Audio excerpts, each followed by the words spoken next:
ఈరోజు పరీక్షలు అంటే భయపడే విద్యార్థుల గురించి వివరించబడును. పరీక్షలు అంటే భయపడడం వలన వారు ఏకాగ్రత, జ్ఞాపకశక్తి అనేటువంటిది కోల్పోతారు.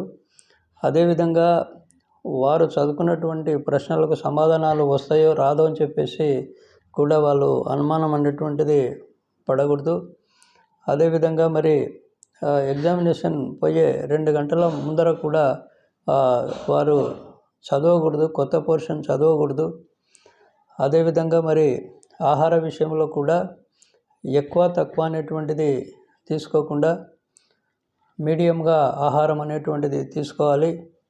అదేవిధంగా ఎగ్జామినేషన్స్కు వెళ్ళేటప్పుడు జోక్స్ వేసుకొని నవ్వలేరు కాబట్టి కనీసం అంటే ఏదైనా కొద్దిగా లాఫింగ్ థెరపీ అట్లనన్నా కొద్దిగా అనుకొని ఉత్సాహము, ప్రశాంతత, ధైర్యం పెంచుకొని ఫేస్లో ఎలాంటి ఆందోళన, భయం అనేటువంటిది లేకుండా ఉండాలి. కంపల్సరీ ప్రతిరోజు కూడా ఎగ్జామినేషన్ టైంలో కూడా 7 గంటలు కంపల్సరీ నిద్రపోవాలి.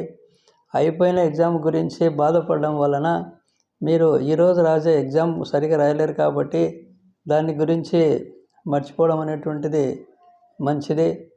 అదేవిధంగా సమాధానాలు, ప్రశ్న ఎలా అడిగారు ఆ ప్రశ్నకు సూటిగా సమాధానం రాయాలి. అదేవిధంగా మరి ప్రతిరోజు ఎగ్జామినేషన్ పోయేటప్పుడు ఒక 2 గంటల ముందర కళ్ళు మూసుకొని గాలి వదులుతూ పీలుస్తూ మనసులో ఈ విధంగా ఈరోజు రాసే ఎగ్జామ్ చాలా ఉత్సాహంగా, ప్రశాంతంగా, ధైర్యంగా అన్ని ప్రశ్నలకు సమాధానం రాస్తాను.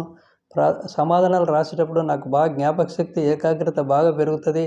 అదేవిధంగా ఎగ్జామినేషన్ హాల్లో ఉన్నప్పుడు మానసికంగా, శారీరకంగా బాగా దృఢంగా ఉంటాను అనేటువంటి విధంగా వారు మనసులో ఇలా అనుకొని వెళ్ళినట్లయితే ఎగ్జామ్ ఫియర్ అనేటువంటిది ఉండదు.